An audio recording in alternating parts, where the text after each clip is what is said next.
Hello and welcome to all the viewers.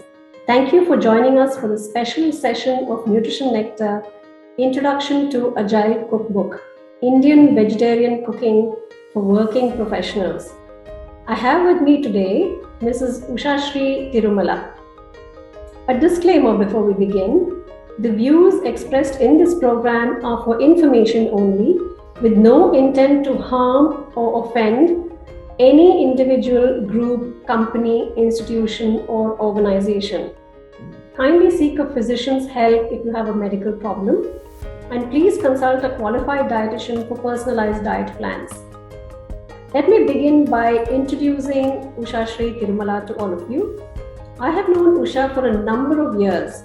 I first met her when she was a vice president in Hewlett-Packard, then at Force Computers, followed by Cisco Systems, and now at Manhattan Associates as the Senior Vice President and General Manager. Although I've seen her at the top management rung at work, she's a very friendly person, and we've had a few nice chats about food, nutrition, and health. I was pleasantly surprised when she asked me to write a note on nutrition for her book. But then she's always cared about the health of her employees, so nutrition naturally formed a part of her cookbook. Blending art with science is her forte. Usha not only has culinary interest, but is also an art connoisseur. She has done certification programs from Karnataka Chitrakala Parishad and Sotheby's UK in art curation. She is also a certified Marshall Goldsmith coach. Let's begin with the first question. Usha, this is a question for you. You're a highly successful professional in the IT industry with several decades of experience. What made you pen a cookbook? Hi Sheila, thank you for the nice introduction. And it's been a great journey for me working along with you on the wellness journey. And thanks for a nice note on nutrition for the book. You asked me the question about what made me write a cookbook. I had cooking as passion for a long time, and I wanted to share my learning with everyone. That's how the book came about, and my inspiration has been my family, my grandmother, who was a great cook, and during her times there were no modern implements, and still she delivered fantastic food for the family. And talking about my mother, for whom I was an assistant along with my sisters in various things that she was doing while cooking, whether it's cutting vegetables or kneading the dough or helping her make dosas or whatever it is. I learned a lot. What makes a great dish? What kind of nuances you need to learn? It is not all straightforward things, and you need to be patient and then learn. And this kind of learning, along with the learning from extended family, my sisters, my in-laws, and various members of the family, as well as when I went to a restaurant or went to somebody's home, whatever I saw and I liked, I tried to see how I can implement that, and then I would also experiment by myself. Can I make a dish with this? Yeah, how will it turn out? And that kind of thing has taught me a lot. And all of this I have tried to include through various dishes. Okay, I come from tech sector.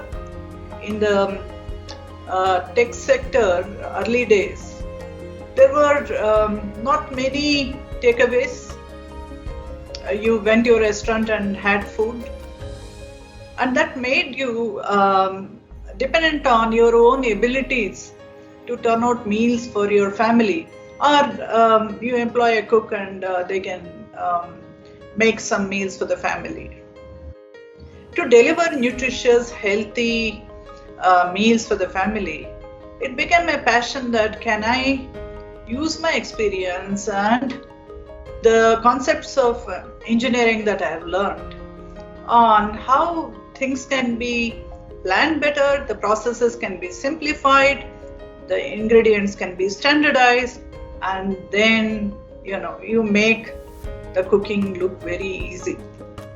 I have included some tips in the book, and I would hope the working professionals and others who would like to make meals in a very short time would like the book. When you cook meals for yourself, even in these pandemic times when there are a lot of takeaways still working, it is essential that you think about how can I keep my family safe and secure, and how I can deliver that through some meals during the day. Okay, depending on fast food or mixing of so many kind of dishes in a meal may not really work well for your family. I have categorized the book into well-known, less known, and not known, unknown dishes. Moving on, who did you experiment the recipes on? Family, friends, or anyone else? Of course, family, friends, extended family, and anyone else who drops in home. Sometimes your lunchbox, if it's shared with anybody, with them, so you get the reaction. If it is good, if it makes the mark, and then you can repeat that kind of recipe several times.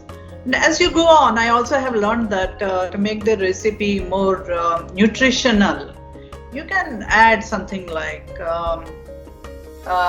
sesame seeds, or you can add spinach on every dish, most of the dishes, or sprinkling of oats on the dosa.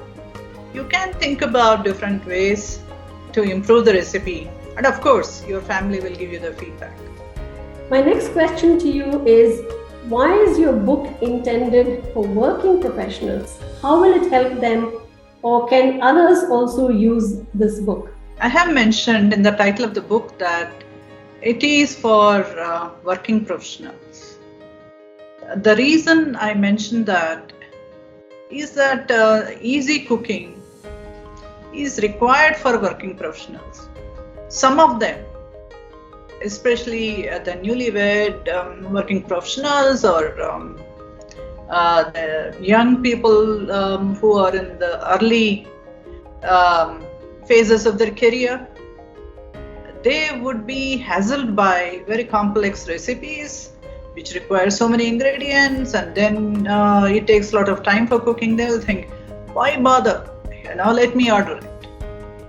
So here the attempt is to make most of the dishes easy, not so complex, and if you follow your process, and if you organize your kitchen very well, and you have standard ingredients, you can make it very easily.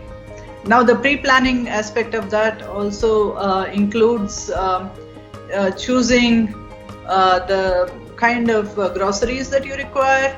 You chop the vegetables and keep them in the fridge previous night while watching the TV or doing something else, so that when you start in the morning, it is not so difficult.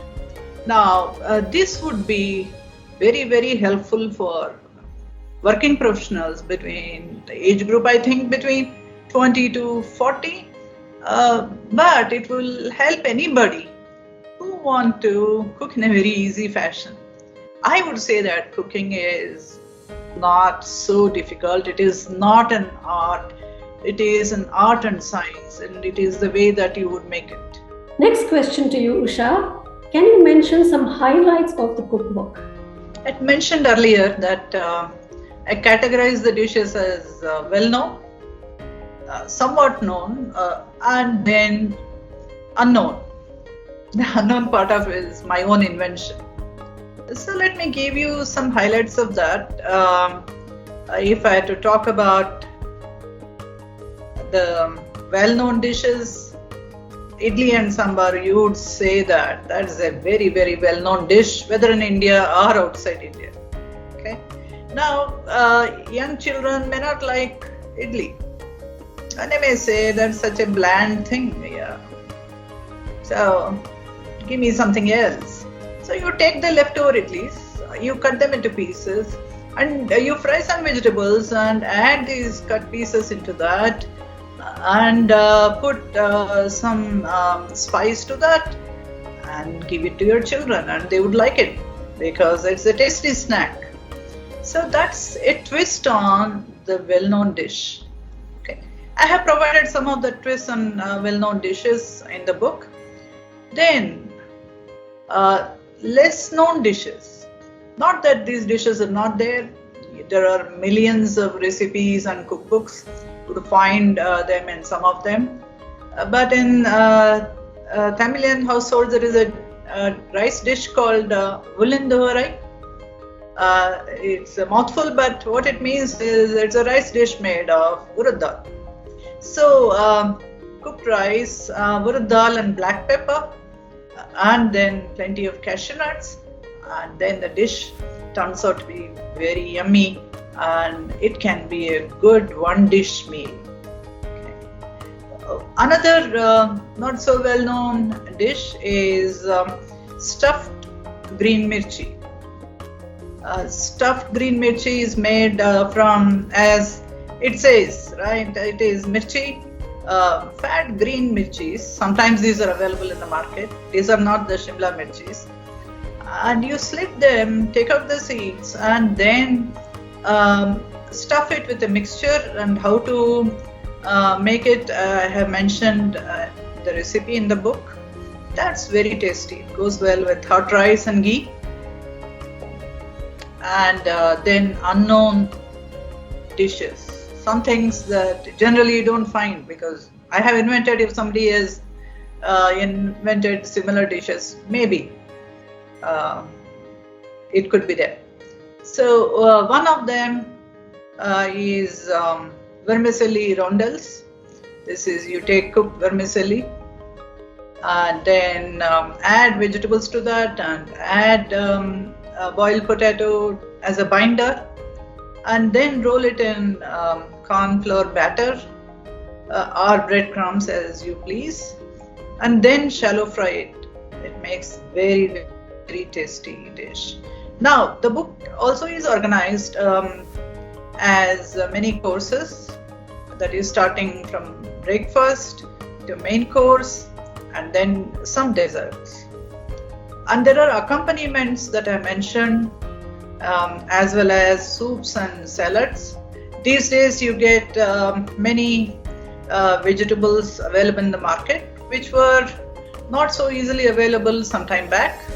Today you get broccoli, leek, avocado, Brussels sprouts, all of them popularly quite much available in the supermarket. And I have included some soups and salads which can use these vegetables. That's how it is. I hope you like it. And lastly, I'm sure a lot of people will want to buy your book. So can you please share where a person can buy your cookbook? Is it online, offline, or where else? The book has been released recently, and it is available on Amazon, Flipkart, and WFP store. Amazon, I believe it is available in several countries. I'm told US, Amazon US, UK, Australia, Singapore, Germany, etc. I hope everyone likes the book. It's been a labor of love. Sheila, thank you very much for providing this opportunity. Thank you very much for joining in today. It was indeed a lovely interaction with you, Usha. And thank you so much for coming on the platform of Nutrition Nectar. And I hope to meet you sometime soon after the pandemic is over. Thank you and bye-bye.